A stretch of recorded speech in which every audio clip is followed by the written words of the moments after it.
Sejam muito bem-vindos ao canal Polivalência e hoje nós estamos aqui com um novo tema, que é a libertação da escravidão emocional. Mas antes, não sei se o Márcio quer falar alguma coisa, né? Mas antes eu gostaria de trazer os comentários que as pessoas trouxeram no nosso vídeo anterior, que nós lançamos na segunda passada. Então eu gostaria de agradecer a todos que deram força, que elogiaram, que gostaram do cenário ou que falaram alguma coisa aí positiva para nós. É muito bem-vindo esse feedback. E só queria fazer um comentário aqui, né? Eu vou trazer, Márcio, aí a gente pode conversar, né? Um pouquinho, dar um feedback para a pessoa. O que você acha? Pode ser assim? Então,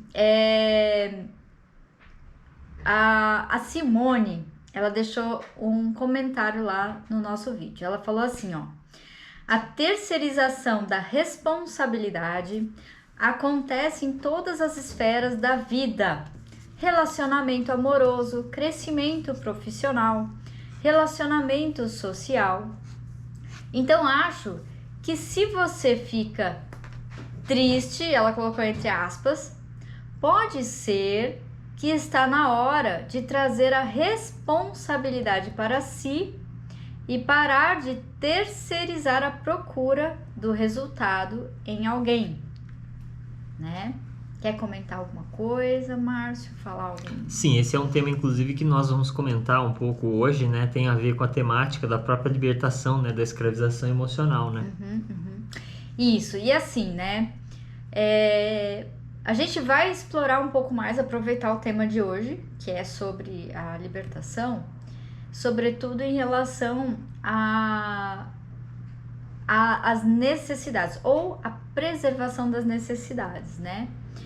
Mas, quando fala assim, então acho que se você fica triste, pode ser que está na hora de trazer a responsabilidade para si.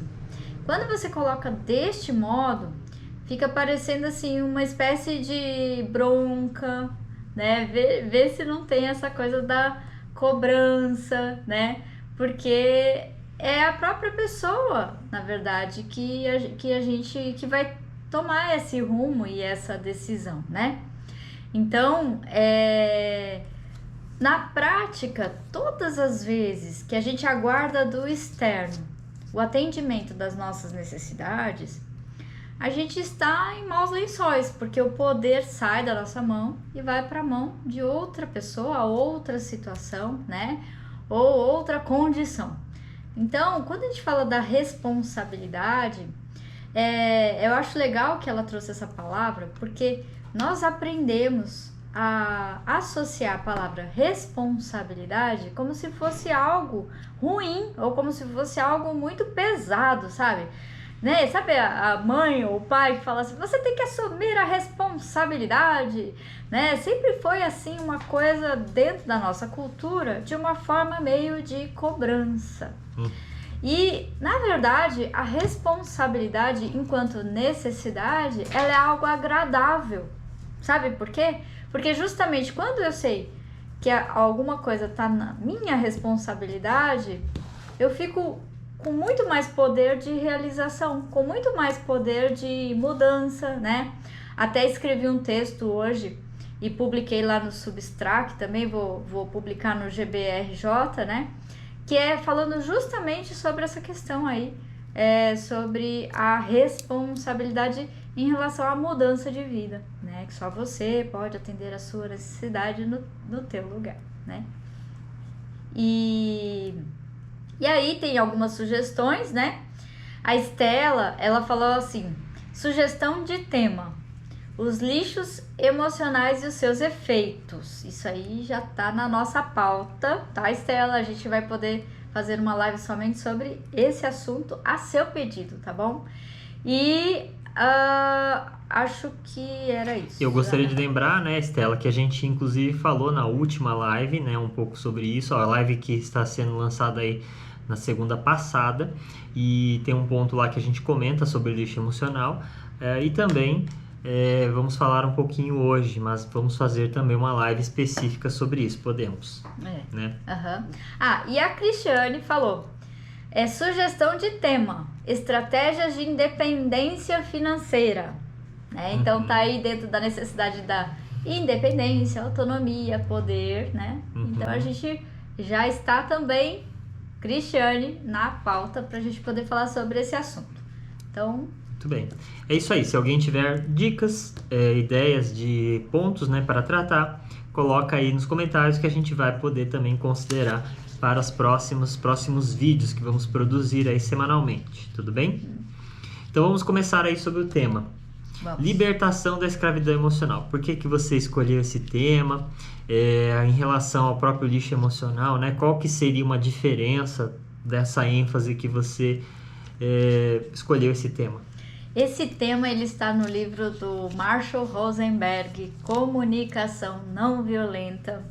E eu estava relendo o livro, né? Porque a gente lê e parece que a cada leitura a gente pega uma coisa nova, né?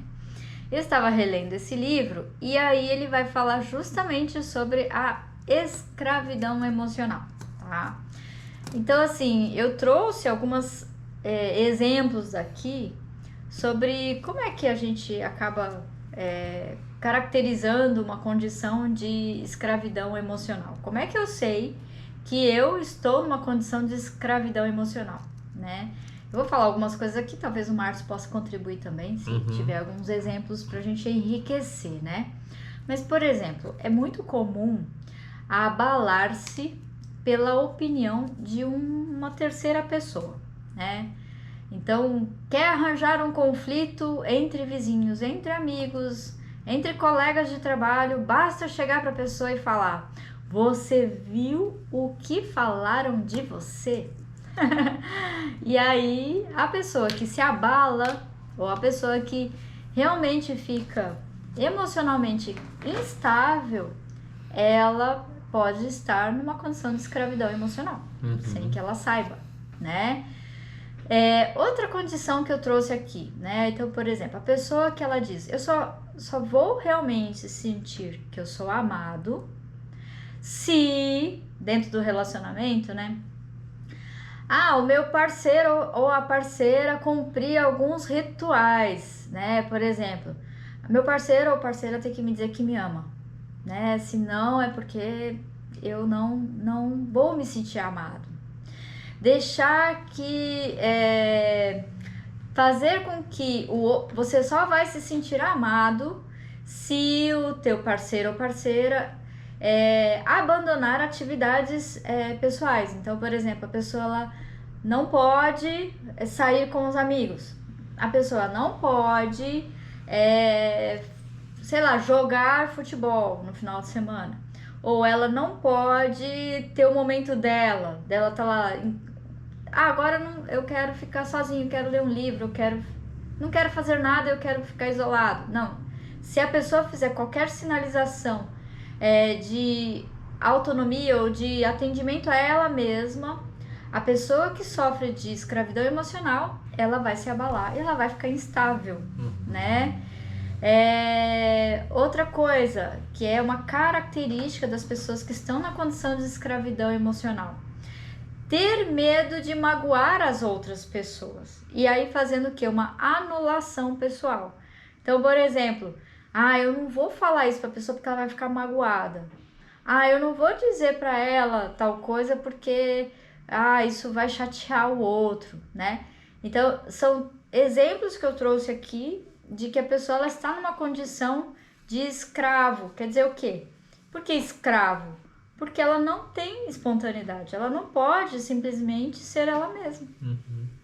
Quando a emoção vem, ela acaba já fazendo, né, aquele conjunto de rituais que no final das contas gera algum prejuízo, ou gera algum tipo de desconforto, ou mesmo a pessoa não é agradável, né? Tudo que gera de efeito, né?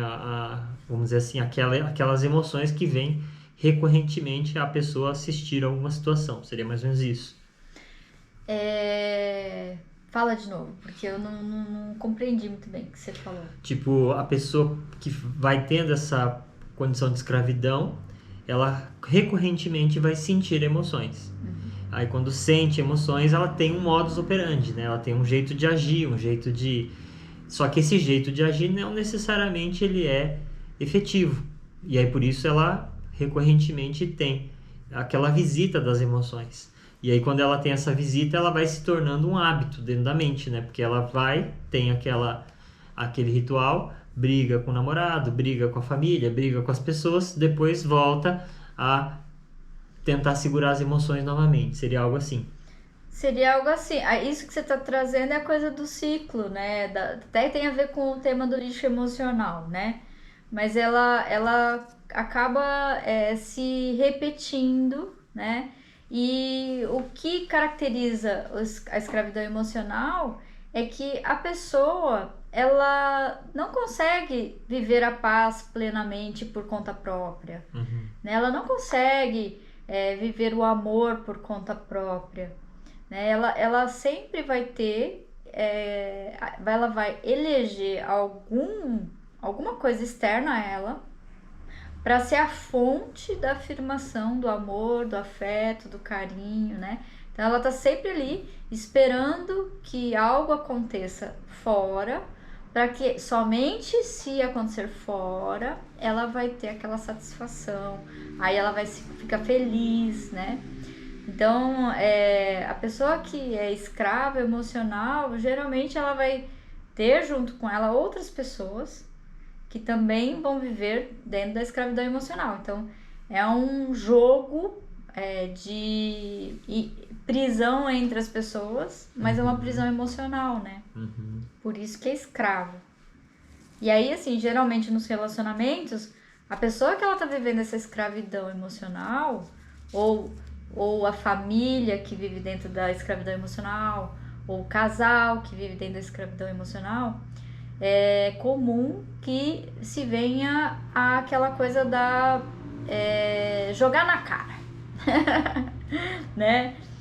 Porque a pessoa que tá sempre muito preocupada com eu não vou fazer isso porque o outro vai se magoar, ela segura aquilo que é importante para ela também, né? E aí, quando a outra pessoa não corresponde de acordo com o que ela entende que seria atendimento para ela, ela vai jogar na cara: eu deixei de ir na festa lá com fulano por tua causa, eu evitei falar tal coisa para você e agora você tá falando tal coisa para mim, né? Então uma condição que as pessoas elas se acomodam numa estrutura de relacionamentos que é de conflito, né? Geralmente chega no conflito. Entendi. Muito bem. O que mais? Quer mais? Quer mais é o seguinte. Acontece que quando a pessoa descobre uma coisa, e se você estiver se identificando com isso, agora vem o grande abertura do processo aqui, né? Ninguém, absolutamente ninguém, pode sentir amor no teu lugar. Ninguém, absolutamente ninguém, pode prover o afeto no teu lugar. Ninguém, absolutamente ninguém, pode prover a responsabilidade no teu lugar. Então, assim, é comum quando a pessoa ela descobre isso. E o que é isso? Isso que eu tô falando são exemplos de necessidades humanas.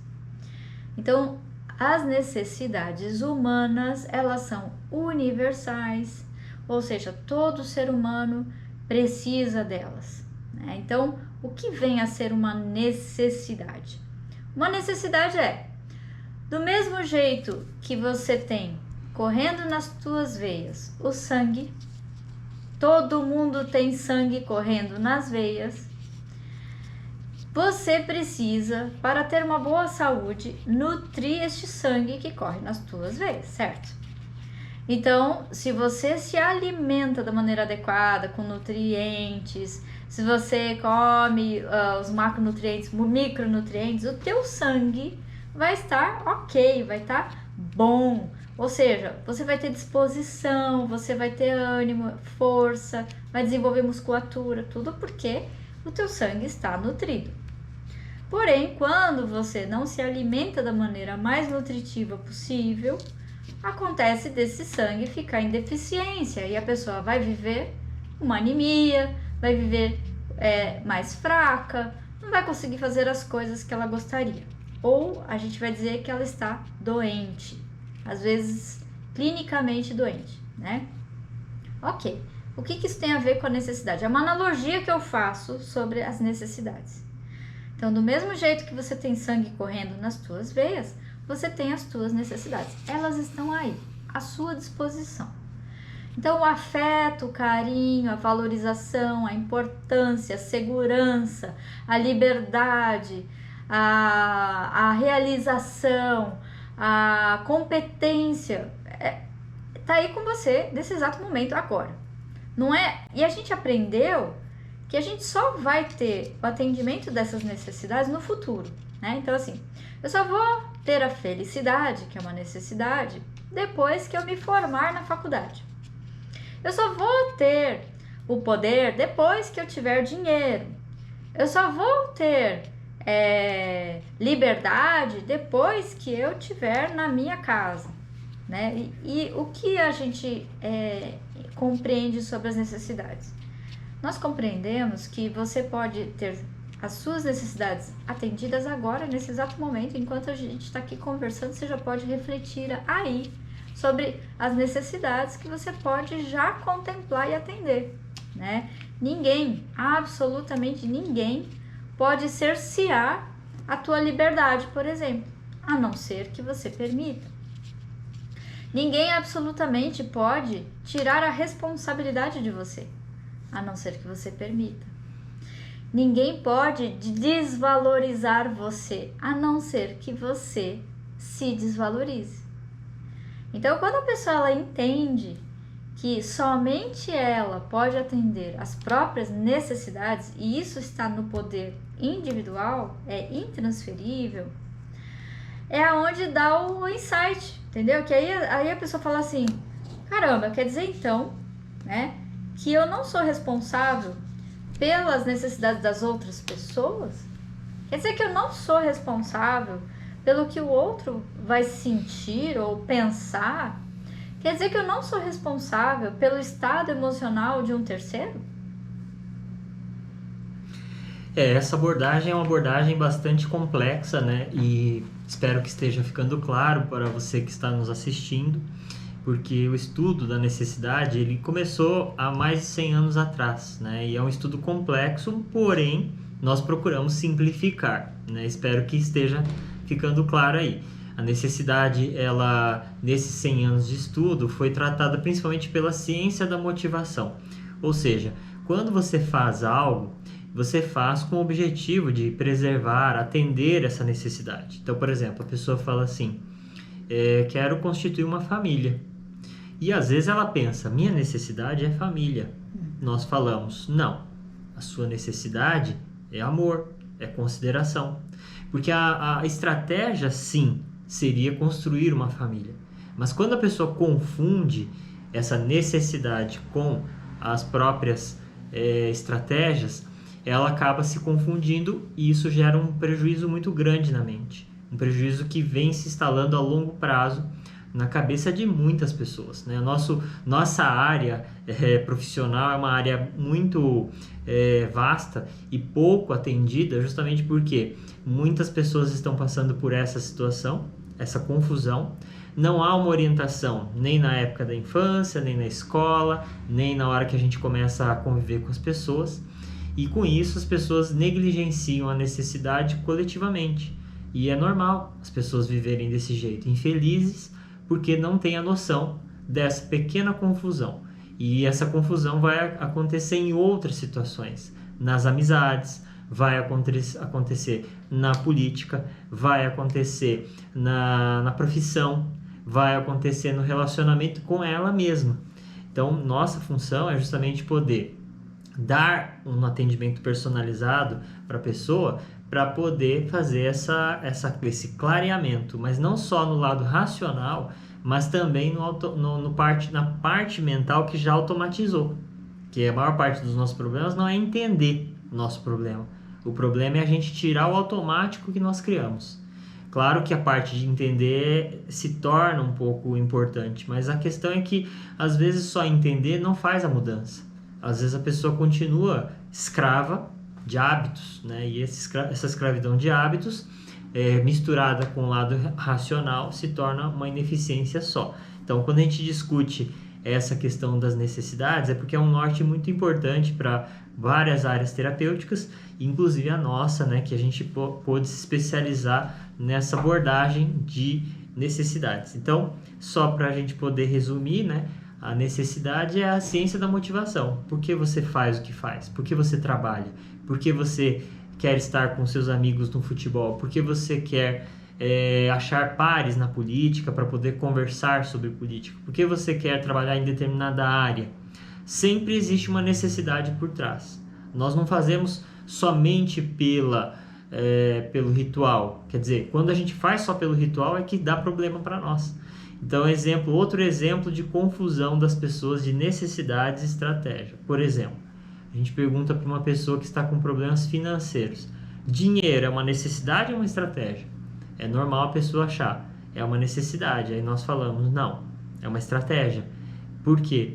Porque se fosse uma necessidade, as pessoas milionárias não se suicidariam, não estariam em depressão, não estariam tentando fazer vários tipos de rituais aí que não trazem nenhuma felicidade para ela. Por que isso está acontecendo? Justamente por causa também dessa confusão. É uma pequena confusão que dá um problema geral, uma pandemia de confusão, de necessidade e estratégia. Então, quando a gente consegue tornar claro essa diferença para o nosso cliente, isso faz uma mudança muito grande, porque aí ele passa a criar uma autonomia. Aí ele passa a falar, puxa, agora que eu estou começando a entender o que vocês estão dizendo aí, eu estou conseguindo fazer mais experimentos, fazer mudanças, colocar à prova essa teoria que vocês fazem aí, que vocês utilizam, para verificar se realmente a mente funciona desse jeito, né? Porque quando essa necessidade se afasta da mente, é onde ela está mais vulnerável, né? Para a escravidão dela, a escravidão emocional. Então, essa vulnerabilidade acontece justamente por causa dessa confusão aí que nós socialmente compartilhamos, e existem muitos exemplos mal sucedidos na sociedade que a gente acaba imitando, sem perceber a gente acaba seguindo, né? Hoje nós temos o YouTube, onde vocês estão nos vendo aqui, que tem vários tipos de modelos de personalidades que ainda não conseguiram entender isso. Então, o que vai acontecer se a gente começa a seguir cegamente essas personalidades? Nós entramos no mesmo barco, nós reproduzimos aquele mesmo nível de afastamento das necessidades e entramos naquele mesmo transe que a pessoa que nós assistimos está. Então, isso é uma coisa que é tudo resultado de hábitos, porque a nossa mente, a parte mais forte da nossa mente é a parte onde se instalam os hábitos. E não é só um hábito de comer rápido, andar rápido, tomar banho rápido, um hábito de dirigir com velocidade. As emoções também são hábitos. E por isso que quando a gente habitua essa escravidão, mesmo que racionalmente a gente saiba que não é tão legal, a gente continua fazendo, né? Esse é o problema. Então, para corrigir, é necessário corrigir definitivamente uma mudança de vida. Ou seja, tema da antepenúltima live, né? É uma mudança de vida. Por quê? Porque ela vai ter que fazer uma mudança um pouco radical. Muitas pessoas falam assim, eu quero fazer hipnoterapia porque eu vou mexer na raiz do problema. Ok, mas será que você entende exatamente o que é mudar essa raiz do problema? É mudar todos os hábitos que fazem você ir para a direção errada, que fazem você, sem perceber, muitas vezes enganar-se. Por quê? A nossa mente é muito poderosa para criar realidades.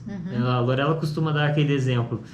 O cérebro não vê a luz, né? Então, quer dizer, tudo que nós interpretamos do mundo, quando interpretamos de maneira equivocada, se torna uma realidade para a nossa mente. Por isso que é tão difícil você convencer a pessoa do contrário, daquilo que ela já está inclinada, né? A pira, o pessoal costuma dizer assim, quando a pessoa está pirada para um lado, não adianta você querer mexer, porque realmente quem manda nisso é a própria pessoa e às vezes nem a própria pessoa, porque se ela já estiver escrava, vai depender de uma mudança radical, vai depender de ter que mudar crenças radicais ou crenças que estão ali na base da maneira como ela escolheu o estilo de vida que ela vive.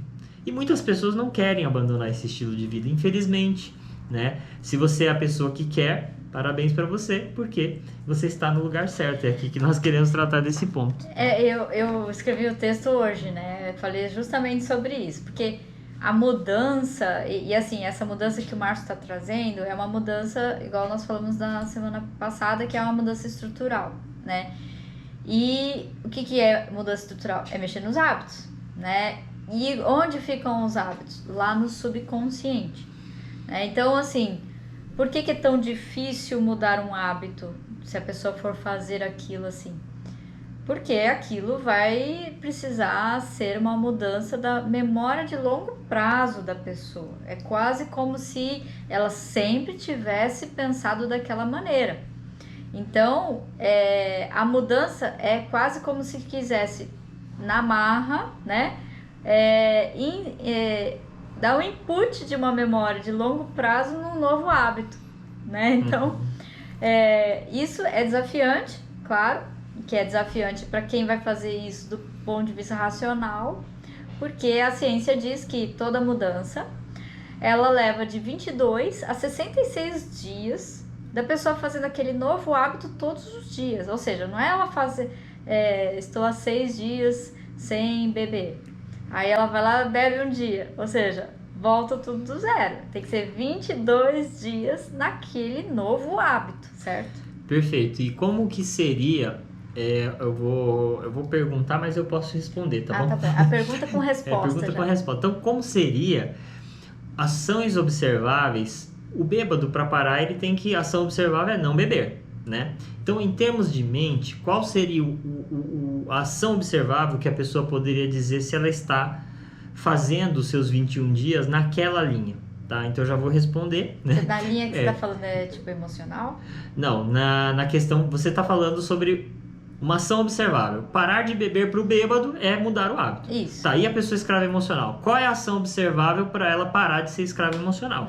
Entendeu? Essa aqui é a questão. Gostei. Qual que é uma das ações? A gente vai falar algumas, mas vou falar a primeira. A pessoa deve parar de tentar resolver racionalmente. Ela tem que parar de tentar resolver racionalmente. Como é que é isso observavelmente? Toda vez que a pessoa está escrava da emoção, ela tenta explicar o porquê ela está passando por essa situação. Né? Então, ela tenta usar a racionalidade, ela tenta mostrar que ela é mais inteligente, ela vai trabalhar com o racional para tentar vencer a emoção. Aí eu te digo, fazer isso vai tornar você mais escravo. Então não faça isso, não tente usar o seu racional, a sua inteligência para resolver, sair da escravidão emocional. Porque quanto mais inteligente você fica, mais essa escravidão vai mudando e vai ficando mais eficiente. Então por isso que, a primeira ação observável, né? Evite ficar explicando o que está acontecendo com você. Evite tentar explicar o que o outro fez, por que o outro fez, porque o outro deixou de fazer. Quando você faz isso, você está sendo racional. Ao tentar explicar comportamentos do outro ou os próprios comportamentos para justificar, né? É uma ação observável nesse sentido. Então, é usar a racionalidade para fazer essa explicação. Então, que tal, assim, para ficar numa ação observável mesmo, para a pessoa poder facilitar, que tal se fosse assim? O outro fez algo e que a pessoa não se sentiu a pessoa mais feliz do mundo. Então, ao invés de querer explicar o que o outro fez, ou ao invés de querer tentar entender os motivos da outra pessoa, a ação observável seria: por que eu me sinto dessa forma? Seria isso. Esse sentimento é meu. A frustração, a raiva, a tristeza, quem sente sou eu. Logo, é algo que diz respeito somente a mim. Seria isso? Isso aí. E, claro, né? Até um movimento anterior a esse seria a pessoa fazer uma terapia efetiva. Quais são tipos de terapias efetivas? Terapias que ajudam você a fazer uma correção de certas crenças, de certos hábitos mentais ou de certos julgamentos que a mente tende a realizar, que você já sabe que não fazem bem, né? Então a pessoa fala assim, por exemplo, eu tenho brigado muito com a minha mãe. Mas por quê? Ah, porque é complicado a nossa relação. E quem é a pessoa que você mais ama na sua vida? Ah, minha mãe. Então por que isso está acontecendo? Ela já sabe. Ela está sendo escrava das suas emoções e com isso acaba fazendo um conflito, né? Então, por isso que qual é a crença que faz eu pensar? Eu tenho que me reagir com as pessoas, porque se eu não reagir, as pessoas não me deixam em paz, ou se eu não reagir, as pessoas vão me fazer sofrer. Às vezes essa crença tem que ser mudada lá. Para quê? Para que você possa parar de tentar ser racional, né? Então, por isso que a gente fala, né? Qual é a terapia efetiva que a gente poderia dizer? Aquela terapia que trabalha com seus esquemas, né? Por exemplo, a nossa área, que é a área da hipnoterapia, ela vai trabalhar nessas coisas que nós chamamos dos lixos emocionais, que a gente já comentou aí que nós vamos fazer a live específica sobre eles. Mas o que é o poder desse lixo emocional? O poder desse lixo é a coleção de justificativas que fazem você agir sempre do mesmo jeito, mesmo sabendo que esse jeito não ajuda nada. Eu quero o amor da minha mãe. E o que você faz todas as vezes? Briga com a mãe. Então, quer dizer, tá faltando aí um hábito novo. Então, para tratar, vai ter que pegar e limpar todas aquelas justificativas que a mente já cria, porque o racional vai aumentando essas justificativas, né? Vai fazendo assim.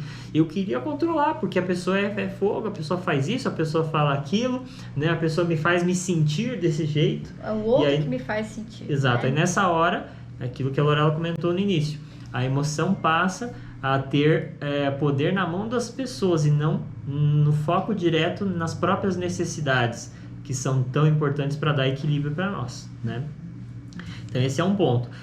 Quando a pessoa passa a fazer essas ações observáveis, ela baixa mais do xadrez mental. Então ela fica menos remoendo, ela reduz toda essa coisa para poder focar em cuidar dela, em se tratar bem. E isso muda todo o astral da pessoa, né? Porque ela vai ficando mais leve, mais em paz. Isso é que é o objetivo do processo, né? Isso não depende de pessoa para pessoa. Não dá para a gente prever como isso vai acontecer, porque muitas vezes as pessoas seguram certas dores porque já se habituou a sempre dizer: isso é muito difícil para mim, isso é muito ruim para mim, eu não quero mexer nisso, isso é muito pesado.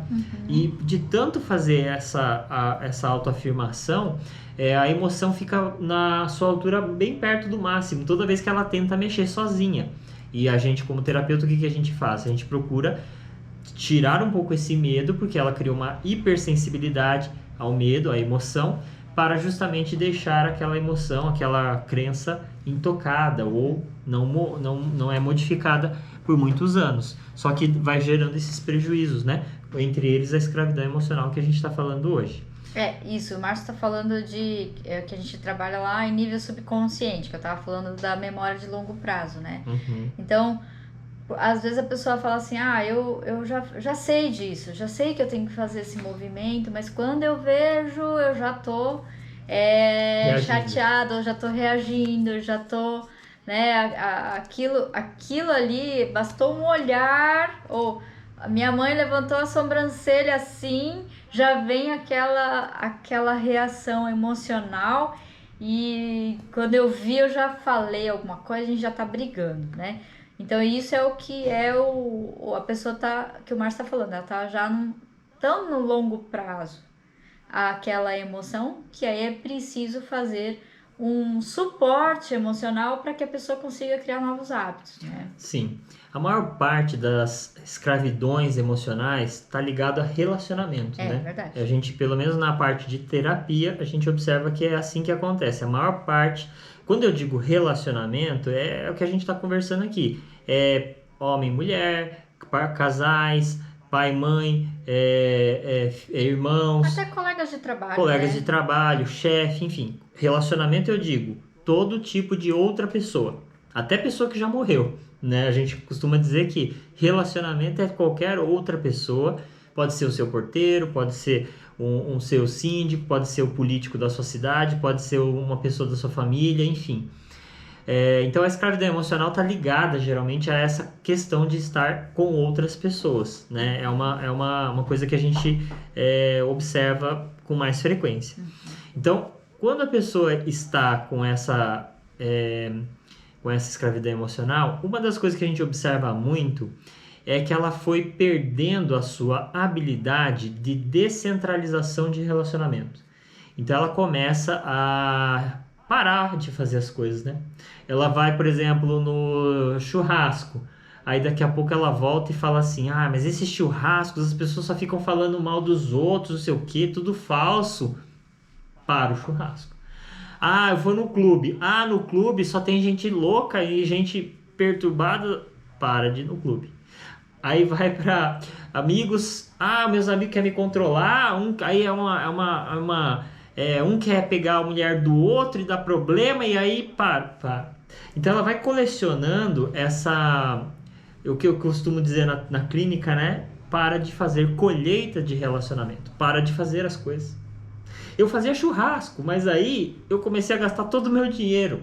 Sim, mas você poderia ter feito outra coisa, que você não gastasse o seu dinheiro, né? Para você poder estar com as pessoas. Você poderia ter feito um sistema de rateio, você poderia fazer coisas grátis, né? É isso que a gente tem trabalhado hoje na clínica para dar um pouco mais de ações observáveis nessas 3 esferas. Relacionamentos que você vai... Atividade de relacionamento na área que você paga, na área que você faz rateio e na área grátis. Todas essas aí você pode criar ações observáveis para realizar. Fazer uma caminhada na sua rua, né, não paga nada, é de graça. Fazer, às vezes, um passeio em certos locais é de graça, né? Então, isso tudo são coisas que podem ser organizadas. Porém, como que a gente pode estar, então, voltando ao assunto lá?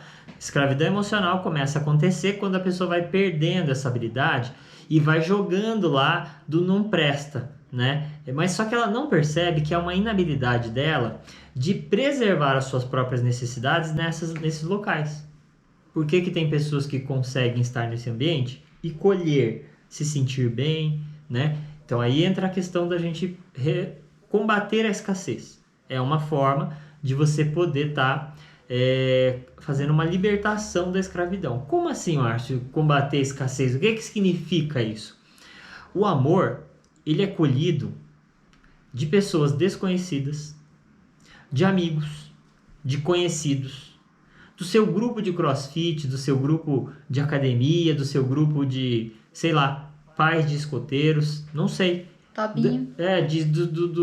Porém, essa colheita você descentraliza conforme você vai começando a ter rotinas que preservam essa necessidade. Quando você faz isso, você não quer controle das pessoas que estão nesses locais. Aí quando você não quer controle, você não estraga, não gera problema, né? Porque o que geralmente faz as pessoas estragarem essa descentralização?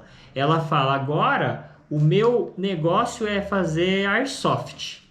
Só que agora para a gente ir no airsoft, todo mundo tem que comprar airsoft de gás e tal, modelo XPTO. Quando ela começa a querer controlar os outros integrantes, já não tá legal. Já começa a se tornar ruim. Por quê? Porque quando as pessoas derem uma negativa do tipo, hoje eu não tô afim de ir, hoje eu não tô muito bem, a pessoa começa a falar, ele não quer me dar amor. Ele tá negando amor pra mim. Ele não quer me apoiar. Ele é um inimigo. E nessa hora... Todo inimigo precisa ser combatido. Exato. E nessa hora ele já tá voltando para onde? Para escravidão emocional. E aí ele vai cortando. Então, a inabilidade, vamos ser humildes, pessoal. Vamos falar assim, eu não sei como descentralizar. E eu quero começar a treinar para aprender. Como que eu posso fazer as coisas sem ninguém me controlar e sem eu ter que controlar ninguém? As pessoas podem ser do jeito que são e eu posso ser do jeito que eu sou. E ninguém controla ninguém, mas a gente faz as coisas, combina certinho para todo mundo tirar a diversão, o amor, aquilo que quer com aquela atividade. Seja, por isso que eu falei, né? A lista que eu estava fazendo lá, eu coloquei, vou dar alguns exemplos aqui, né? Nós temos o nosso grupo de corrida, caminhada, que a gente faz 3 vezes por semana, mas você pode fazer, por exemplo, grupo de churrasco, grupo de coleção de pedrinhas, né? O grupo de coleção de peixinhos que você pega nos laguinhos aí ao redor de onde você mora. Quem mora em grande centro não vai ter tanto, vai ter que andar um pouquinho mais, mas peixe tem em todo lugar, então eu acompanho lá no YouTube os meninos que fazem pesca de peneira, né? Pega a peneira e passa lá, aí pega camarão, e eles colecionam cada cor, cada raça, e eles tiram a filiação deles dali. Grupos de bicicleta, grupos de, por exemplo, mas tem que ser presencial, não online, né? Por exemplo, teve um cliente meu que esses dias ele falou, vou fazer uma coisa online. Não, o online ele pode atender sim, mas ele não é o mais efetivo. O mais efetivo sempre é aquele que você está de frente para a pessoa. Contato, o nosso cérebro, ele precisa ter a outra pessoa. Essa coisa de eu ficar olhando aqui para a câmera, isso é novo. Meu cérebro ele colhe um pouco menos do que eu estar diretamente com a pessoa, entendeu? Então, é por isso que o virtual ele pode ajudar. Mas se você jogar toda a responsabilidade no virtual, como aconteceu na pandemia, muitas pessoas só começaram a tentar amizade no virtual. E aí, nessa hora, todo mundo vai adoecendo. E a pessoa não sabe por quê. Entendeu? Porque ela acha que ela está atendendo a necessidade dela e não está. Tá certo? Então, essa parte do social é interessante que você está trazendo. Só que o que geralmente quando a pessoa ela tá ainda dentro do conflito da escravidão emocional acontece? Ela vai até empreender as atividades em grupo, né? Quem está aprendendo, né, a sair um pouco de si e começar a criar grupos, ela vai falar, não, então ela começa a colocar a criatividade dela para trabalhar, então ela vai descobrir uma atividade que ela vai gostar mais. O grande gatilho, ruptura com essa escravidão emocional é justamente o que o Márcio está falando de você estar com as outras pessoas, elas poderem ser elas mesmas e você poder ser você mesmo. Isso, porque quando você tem essa variedade de ações, você tem lá um dia que você passa com a família, outro dia você está no seu grupinho lá da academia, de dança, outro dia você está no grupo que você está fazendo tiro ao alvo, machado ao alvo, não sei. Você tem essa descentralização, você pode combater a escassez que estava lá antes. E esse exercício é exercício de estar nesses ambientes para colher espontaneidade, para poder ser espontaneidade. Essa é uma das coisas que vai nutrir essa necessidade, amor, consideração, valorização. E sem controle, por quê? Porque quando você começa a nutrir a expectativa de controle, você está caindo na questão racional, que é mais ou menos assim. Vamos dizer que eu estou num grupo de tiro ao alvo. Se não tiver 5 pessoas para olhar eu atirando no alvo e me elogiar, não é tão legal. Pois é, aí você está entrando na escassez, porque aí você já está na expectativa de controle.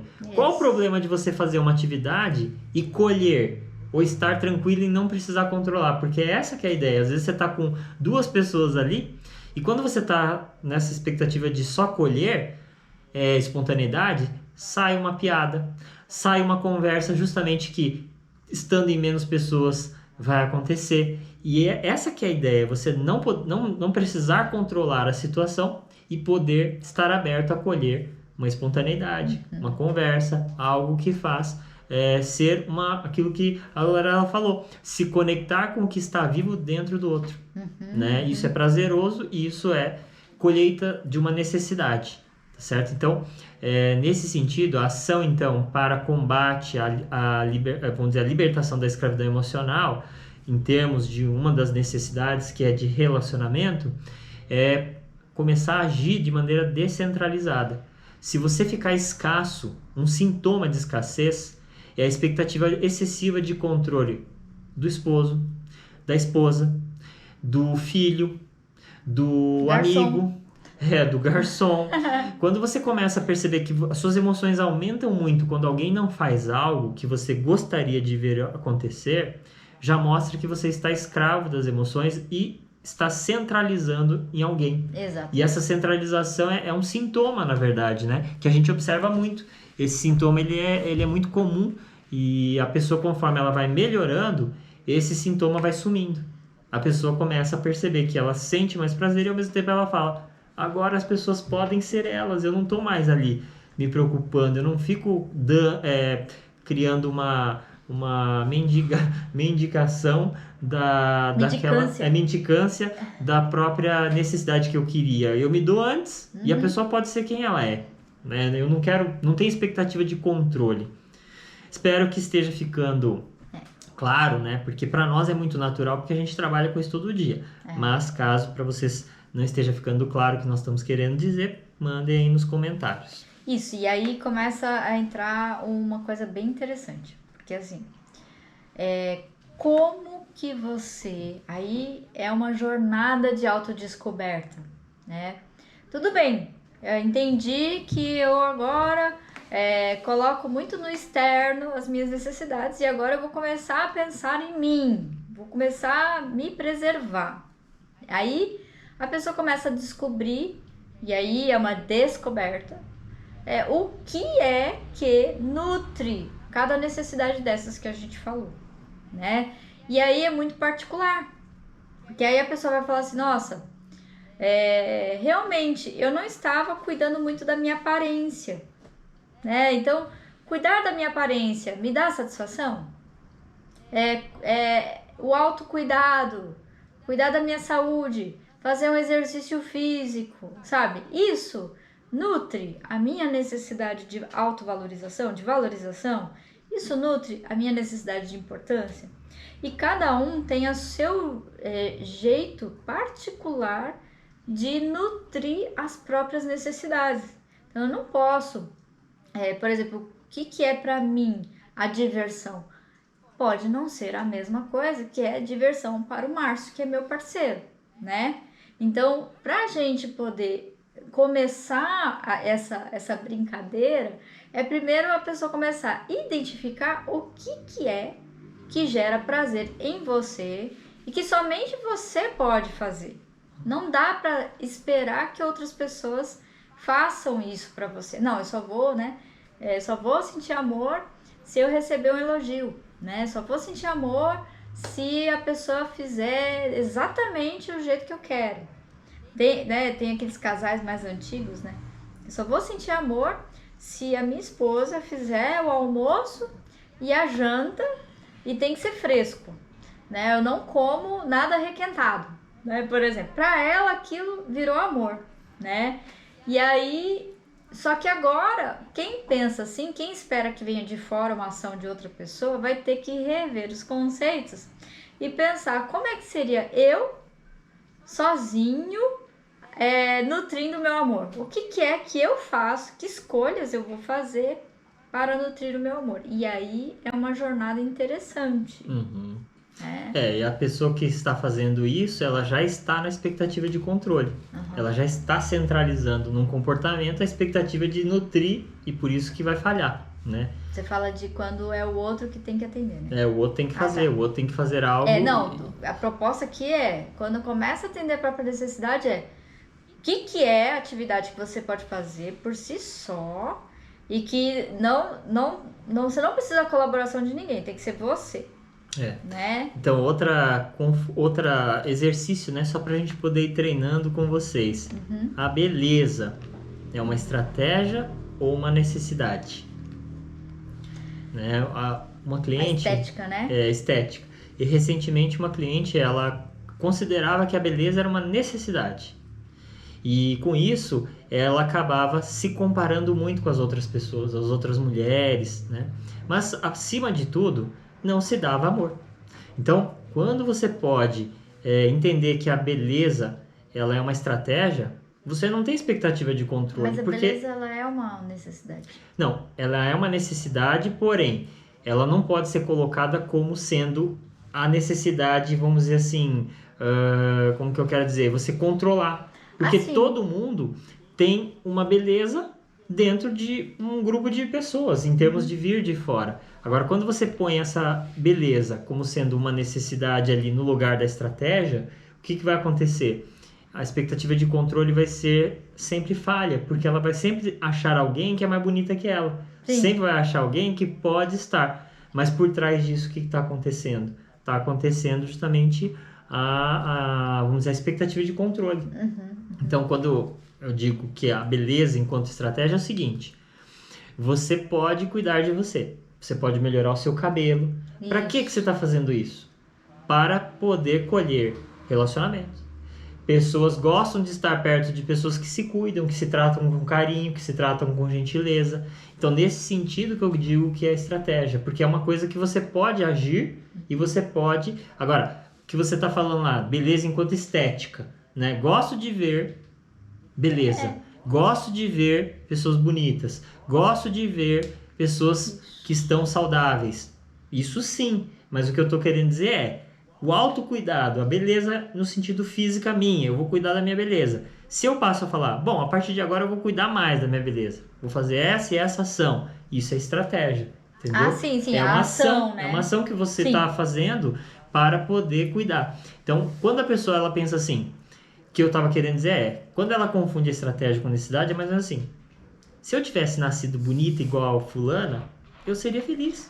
Porque aí as pessoas me escolheriam. As pessoas não iriam ficar me colocando em segundo lugar na escolha. Na hora do time de futebol, na hora que vai escolher parceria para fazer trabalho escolar, eu era sempre a última. Então, a pessoa, nessa hora que eu digo que a necessidade dela era amor. Não era beleza. A necessidade era amor, consideração, valorização. Então... Não sei se ficou claro. Sim, Você não. também é fogo, né? Quebra o raciocínio, me quebra as pernas. Não, porque assim, uma coisa que é bacana disso, que aconteceu, porque necessidade não pode ser ação, não pode ser pessoa, não pode ser lugar, não pode ser tudo que tiver no verbo, eu né? vejo que necessidade de beleza que você estava falando, em termos de estética, eu acho que está na realização. Entendeu? Por quê? Porque quando você vai viajar para um lugar que você fala, a pessoa veio aqui pela primeira vez nas Cataratas do Iguaçu. Aí a pessoa olha e fala, caralho! Entendeu? Sim. Nessa hora, ela tá atendendo a necessidade de beleza. Mas o que eu tô dizendo é outra coisa. É a questão da própria pessoa, na questão do relacionamento, jogar na aparência a resolução de um problema, sendo que isso não tem a ver. E assim, né? No direito existe o termo desvio de finalidade, né? Tipo assim... Exatamente. Vamos lá. Uma coisa é atender a necessidade de estética, né? Quer dizer, ou necessidade do autocuidado, do cuidado, né? Então, para que a pessoa vai pentear o cabelo, ou vai fazer um corte que seja harmônico com o próprio rosto, ou vai passar, no caso da mulher, uma maquiagem, ou vai se vestir de determinada forma? Não, porque ela vai usar essas estratégias, porque aí ela se olha no espelho e aquilo lá atende a necessidade dela de beleza. Ponto. Agora, diferente a pessoa ela quer ser importante, que é uma necessidade. Ela quer ser amada, que é uma necessidade. Então, aí ela usa a estratégia de colocar silicone nos peitos, fazer harmonização facial, e aí não fica bom. Aí ela aumenta, faz plástica, não fica bom. Aí ela mexe no cabelo, não fica...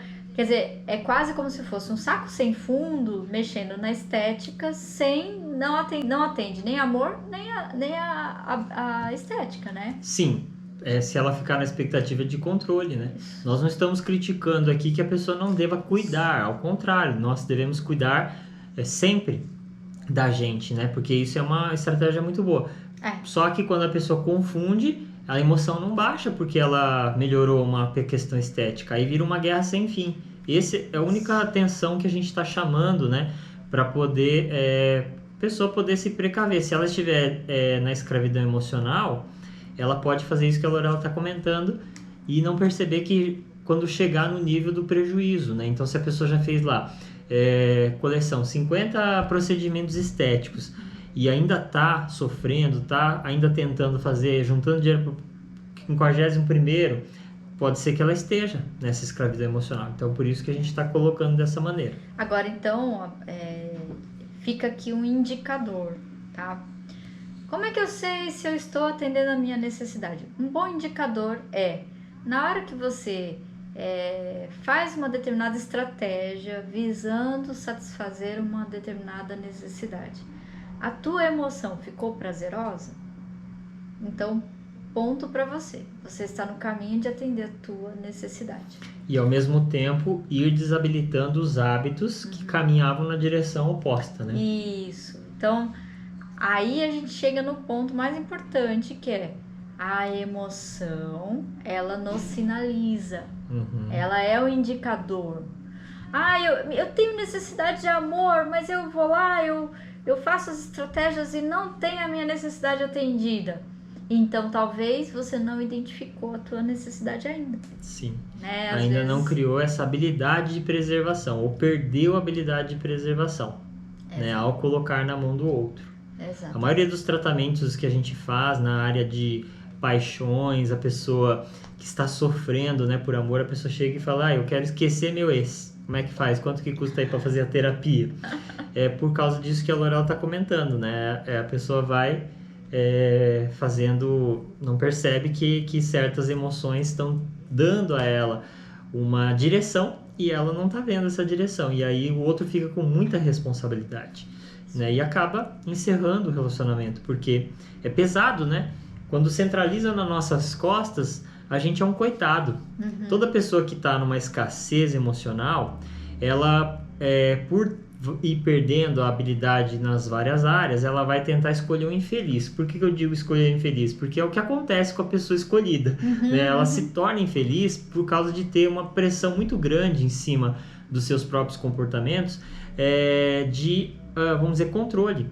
Né? E nós não nascemos para controle, nós nascemos para ser espontâneos. Então, se eu tenho um hábito que é desagradável, eu posso corrigir, mas se toda vez que eu corrijo um hábito aparece outra coisa que eu estou fazendo errado, chega uma hora que eu vou cansar, falar, nossa, eu prefiro ficar sozinho, né? Porque eu não nasci para ser tutoriado e cerceado, nasci para aprender a cuidar de mim e poder receber apoio. Então, isso é uma coisa que é muito interessante, né? De ver que é muito comum acontecer essa situação. Então, toda emoção, ela quer dar a você uma necessidade. Por isso que a gente se torna escravo quando a gente se recusa a ouvir essa emoção. Quando a gente se recusa a poder ser objetivo. Quando nós somos crianças, nós somos objetivos. E nós aceitamos com mais facilidade. Né? A gente é menos orgulhoso, né? Uhum. Quando a gente fica orgulhoso, a gente é criança, a gente fala, papai, quero só um abraço, papai, tô com medo, papai, tô com frio, mamãe, tô com fome, a gente quero fazer xixi, tá chato aqui. Agora, quando a gente vai crescendo, a gente vai se submetendo, e a emoção vem e a gente se submete, a emoção vem, se submete, depois que habituou, você não quer se submeter, mas já habituou, de tanto que você treinou. Então, por isso que a gente costuma dizer, nós não demos azar na vida para que um hábito se instalasse. Nós trabalhamos com bastante energia para que esse hábito se instalasse. Foi uma dedicação. Uma dedicação. Então, nosso papel para apoiar a pessoa a mudar é para que ela entenda como que é a ação que deve ser feita para também treinar, até de maneira prazerosa, porque quando ela volta à direção, ela vai colher frutos, né? Sim. Eventualmente ela vai estar colhendo frutos. Uma vez ela acerta, uma vez ela erra, ou acerta direto, mas cada um é de um jeito. E aí, nessa hora, ela vai também habituando a nova estratégia de preservação e cuidado das necessidades.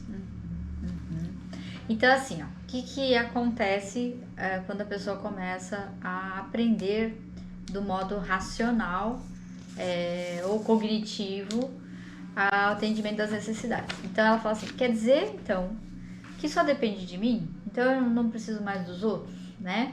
Então, aí ela fala assim, nossa, agora eu posso atender as minhas necessidades e eu não dependo de ninguém. E agora é comigo, porque agora eu aprendi e a pessoa começa a ficar animada e começa a acontecer um movimento, sem que a pessoa perceba, um movimento opositor. O que acontece que é o movimento opositor?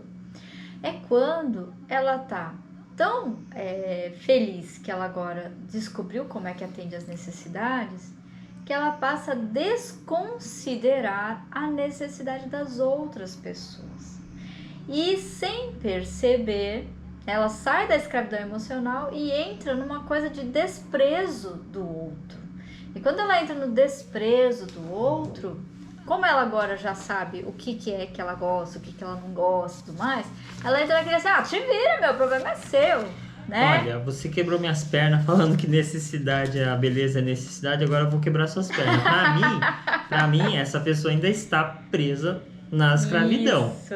Né? Aí você falando essa situação, pra Mas mim ela não tá atendendo a necessidade. Tá na escravidão. Ela não tá, mas acontece que ela... Não, tá ou não tá? Não, ela começou a identificar alguma, né, estratégia para atender as próprias necessidades. Só que existe uma característica nossa enquanto ser humano, nós somos bichos sociais, certo? Então, por mais que a gente atenda e contemple as nossas necessidades, a gente senão a gente não ficaria com ninguém, né? Viveríamos todos lá no alto da montanha, ficaríamos lá até que a neve caia, né? E não teríamos relacionamentos, certo? Eu sou autossuficiente. Então, não é bem assim. Isso daí é uma distorção que a pessoa acontece isso. Tá? Sim. Essa distorção acontece. É justamente o motivo de eu trazer o tema, né? O que eu quero dizer assim, que quando a pessoa se dá essa liberdade das emoções, da escravidão emocional, quer dizer que ela já está atendendo às próprias necessidades ou buscando estratégias para preservação das necessidades. Então vamos dizer a estratégia de amor, consideração, valorização. Então, na minha opinião, quando a pessoa ela já está fazendo isso, se ela se dá, ela também apoia. Essa é a minha percepção. Entendi. Por quê? Porque ninguém dá o que não tem. Se a pessoa não apoia, para mim a mente é matemática. Dentro está acontecendo alguma coisa que não está acontecendo para ela também. Entendeu? Então, por isso que eu vejo que a libertação da escravidão emocional se a pessoa se dá a necessidade, a liberdade, o amor, a consideração, a valorização, né, por exemplo, ela também vai poder apoiar. Ela vai buscar apoiar isso nos outros, porque ela sabe como é importante, sabe como faz bem, sabe como aquilo é bom. Isso, mas é isso quando você fala assim, ó, a pessoa ela não vive uma escravidão emocional, certo? E aí ela descobriu as necessidades e começa a atender. Então, ela não vai... ela começa a atender as necessidades e acha legal, e aí ela vai naturalmente ter muito mais generosidade, porque ela se trata com generosidade, ela vai ter muito mais afeto, porque ela tem mais afeto, só que ela não mais depende, ou ela não se preocupa tanto com a opinião alheia e tudo mais. O que nós estamos trazendo aqui é quando a pessoa ela é escrava emocional. Então, o que é o quadro que eu trouxe lá no início do escravo emocional? É aquela pessoa que ela se abalava, aquela pessoa que todo mundo ia lá fazer uma crítica e ela se desestruturava. É o quadro em si. Então, você quer dizer assim, a pessoa que é escrava da libertação, ela é escrava... Da escrava emocional, ela cria várias relações de complô. E depois que ela vai se libertando, ela meio que tem que tirar essas amarras, meio que dá uns trancos e balanços. Seria mais ou menos isso que você quer dizer. E às vezes ela entra num papel de revanchismo, entendeu? Agora coloquei na saia curta e ajudei a sair, tá bom? Você só viu pra depois legal? não dizerem que eu sou cruel aqui de Mas eu ajudei revanchismo. Tá bom, então estamos kits. Então essa coisa do revanchismo é porque a pessoa fala assim, poxa, mas quanto tempo eu perdi, sabe, levando críticas daquela pessoa, daquele grupo, sabe? Quanto tempo que, nossa, agora também, aí ela entra num processo opositor, nesse sentido que Sim. pode vir a acontecer. Entende? Claro, o que eu falo pros clientes, assim, né, quando isso acontece, a gente tem que falar assim, baixa a bola, junta os cacos e faz um mosaico e vamos à frente, né, para construir, né, e não precisar mais destruir. Atende a tua necessidade estética, faça um mosaico. Vamos bola para frente e vamos corrigindo cada vez mais, né? Quanto mais a gente corrigir, mais a gente vai colher, mais a gente vai poder prosperar.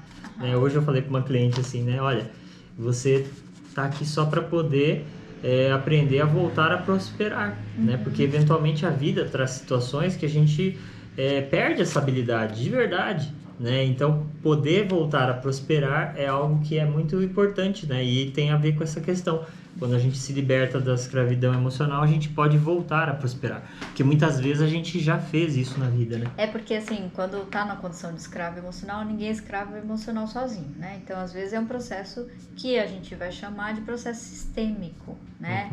Então, é sempre um cobrando o outro, um colocando a culpa da frustração no outro, e isso é sistêmico. O que é sistêmico? Quer dizer, todos naquele grupo praticam a culpabilização, a vergonha como forma de dominação, né? Com certeza. A pessoa que está num processo sistêmico, ela precisa de um apoio muito mais especializado, né? Porque para ela vai ser um pouco mais desafiador, justamente porque você trata na clínica, de repente ela volta para casa, tem aquele estímulo antigo. Isso. Então é óbvio que isso é desafiador.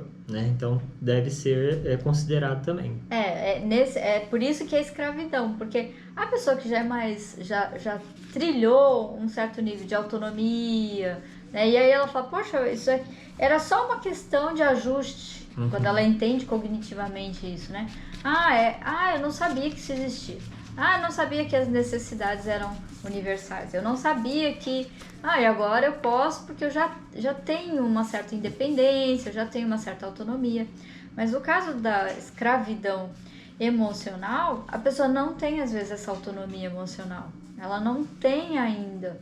E ela vai construir. Então, pode entrar nesse processo aí. E, às vezes, é um trabalho meio conjunto, né? Sistêmico, né? Então, o movimento opositor é quando a pessoa passa a desprezar as necessidades do outro. Então, ela fala assim, nunca ninguém me respeitou, então agora eu não vou respeitar o outro, né? Foda-se o problema dos outros, né? Então, quando ela faz esse movimento, tudo aquilo que ela tinha entendido, entre aspas, vai por água abaixo, porque... Aí ela vai observar um retorno do meio de uma forma também, uma resposta bem de conflito, né? Então, era uma coisa que eu queria trazer, porque assim, quando a pessoa já chegou num determinado patamar, as coisas fluem melhor. Aí ela ajusta, entende e obviamente que ela vai ter mais generosidade, porque ela passa a ter generosidade com ela. Mas quando ela está num processo de dependência, que é o escravo emocional, né? Aquela pessoa que chegava ao ponto de apanhar do marido, vamos lá, tá? Relacionamentos abusivos. E não só do marido, às vezes tem abusadores que são femininas, né? São mulheres. E ela, às vezes, é um abuso moral, psicológico, né? Verdade. Então é nesse sentido, entende? Sim, esse exemplo é bem interessante porque tem a ver justamente com esse tema, né? Libertação da escravidão emocional. Uma pessoa que está acostumada com um relacionamento que envolve essa violência, seja verbal, excesso de julgamento, já não tem mais espaço para carinho, o momento de carinho é automatizado, quer dizer, tem que estar relacionado a, sei lá, a compra de uma viagem, um almoço num lugar caro, jantar num lugar caro, e o resto é briga, o resto é desconfiança, o resto é expectativa de controle, aí já é bem claro a questão da escravidão emocional. Isso, né? É um caso simples, mas aí quando envolve assim, um tipo de agressão física, aí não precisa dizer mais nada, né? Já está naquela situação que está tão centralizado a colheita que a pessoa se submete. E aí se submete à violência, à dor, e tudo isso vai tender a ficar gerando cada vez mais escassez e mais escravidão emocional. Exatamente. Então, como o nosso tema aqui é libertação da escravidão emocional, é muito importante que a pessoa ela entenda que ela, às vezes, também precisa construir determinadas bases e estruturas que não foram construídas ainda. Ela ainda não construiu a integridade dela, às vezes, não nutre essa integridade. Às vezes ela não construiu ainda a própria ou às identidade. vezes ela perdeu, ela precisa resgatar também, né, a integridade. Exato. Então são situações que às vezes a pessoa vai, é o que o Márcio fala bastante, né? É a carreira terapêutica, sabe que é a carreira terapêutica? Não, agora eu aumentei essa cognição aqui para mim, mas eu tenho uma nova etapa para poder construir ainda mais e assim Sim. vai. Né? Essa questão da cultura terapêutica, né? Porque eu isso. costumo dizer assim, muitos clientes chegam até nós e a gente pergunta, você está sofrendo há tanto tempo, você já fez alguma terapia? Às vezes a pessoa fala, não, tenho 40 anos e eu nunca fiz terapia.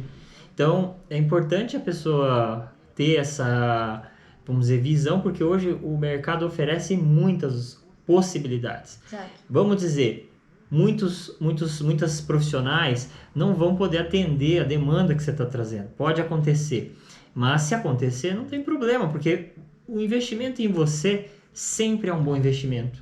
Então, a gente não deve, às vezes, se barrar por querer acertar, até porque às vezes a própria pessoa não tem noção do que tem que ser consertado, né? Então eu vejo muitos clientes que chegam, eles nem sabem o que eles têm que consertar, eles só sabem que a vida não tá boa. Tudo bem, né? É uma falta de hábito da nossa cultura, um monte de coisa, mas a questão toda é não desanime porque é uma jornada, e essa jornada é uma jornada para melhoria, né? Para viver uma vida mais feliz. O que eu queria dizer aqui é que assim, existe uma vida de significado, existe uma vida de nutrir aquilo que está vivo dentro de você, e às vezes a gente não teve a referência para poder nutrir isso. Então, existe esse caminho, existe essa possibilidade, e muitas pessoas que chegam para nós no tratamento hipnoterápico saem dali falando assim, eu não imaginava que isso que eu tô vivendo era possível, né? Porque eu não vejo no meu entorno, né? E não experimentava e não vejo pessoas satisfeitas ao meu entorno. Vejo pessoas que parecem satisfeitas, mas na vida íntima é que a pessoa fala que, né? Todo mundo que tem alguma influência em casa, né? Sabe que uma coisa é o que tá na câmera, outra coisa é que tá no dia a dia, né? Então, quando a pessoa ela perde a esperança, vamos dizer assim, de viver uma vida de significado, viver uma vida de amor, de afeto e de nutrir a espontaneidade e a alegria e a felicidade, e isso daí tem referência para ser trabalhada, tem caminhos para serem trilhados, né? Então, isso, por mais que a pessoa esteja vivendo hoje uma situação de desgaste emocional ou de escravidão, entenda, o amor incondicional, ele existe, só precisa de novas referências. Muito bem, eu estou satisfeito. Podemos encerrar? Podemos. Então, se você está assistindo aí essa série Terapia da Felicidade, obrigado, até o próximo vídeo. Até o próximo vídeo.